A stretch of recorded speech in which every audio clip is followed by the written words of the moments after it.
I grew up learning from my grandmother, grandpa, my mom, and my dad. They really instilled the old way of living. My whole body and my whole soul is connected to this land right here. Our community is very special.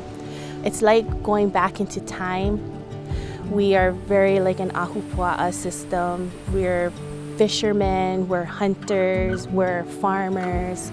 During our chief's reigns, this area was like a breadbasket. You know, my grandparents purchased this property in the second Mahalo. There was nobody else to help them. So I spent pretty much all my life in the taro patches.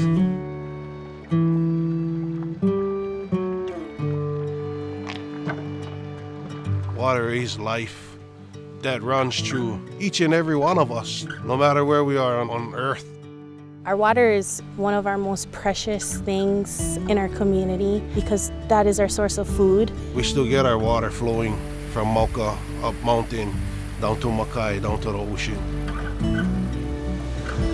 It's not just about the taro patches.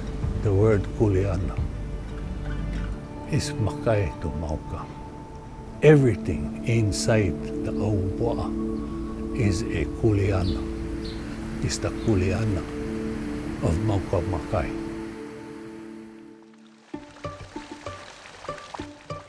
Our water has to be at a certain temperature for our taro to grow properly. And then it also is important for the marine life. We go into our streams and we gather our freshwater food. The saltwater fish come in and spawn and go back out. We go out and we go fish to gather our food in our ocean. So it's very important for that connectivity between the mountain to our oceans and to our lo'i.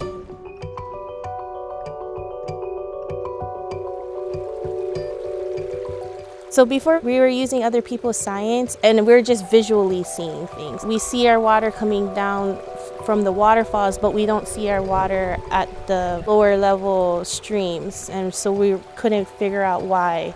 We measure pH, salinity, conductivity, oxygen levels in our water, also the volume of water.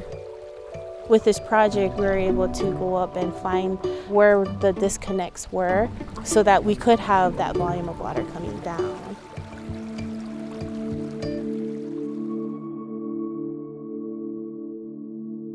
It's a real big benefit for all of us, especially the taro farmers, to actually do it ourselves so we can pass it on to our next generation, our keikis.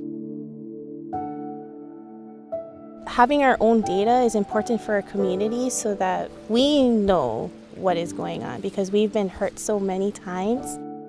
For me as an elder, to see our youngins out there made me feel proud. And I looked at them and I told Maya, that's a beautiful thing. It's our people out there measuring water and doing things. We never did have this opportunity to actually test our waters and really know what we're getting. Now that we do have it, we can take it to the next level and start asking deeper questions. What were the different things that happened between then and now to cause our water to change? Because we've seen a lot of change here. I pass the baton to them. I'm watching them. I'm listening to them. That's what I want. I want them to have the self-esteem to take the leadership, the kuleana.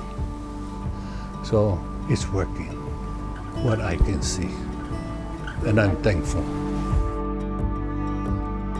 This is where I was born and raised, you know, like this is where I grew up.